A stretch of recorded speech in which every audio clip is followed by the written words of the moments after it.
अभी से ओला लगाए अब खोजे दोना लटोर के हाँ खोजे दोना लटोर के घर के दुआर के मैंने घर के दुआर के मैंने कौन लगी हो तो जोर से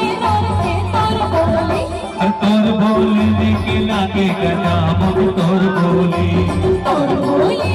लागे गजाम तोर बोले अरे रानी के घुंघराला राजा धर गहना रानी के घुंघराला राजा धर गहना मेरा दाल खुद बिना मदाल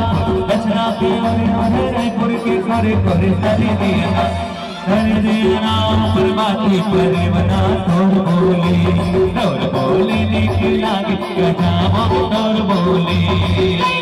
बोला मांगे नहीं कहना बोला मांगे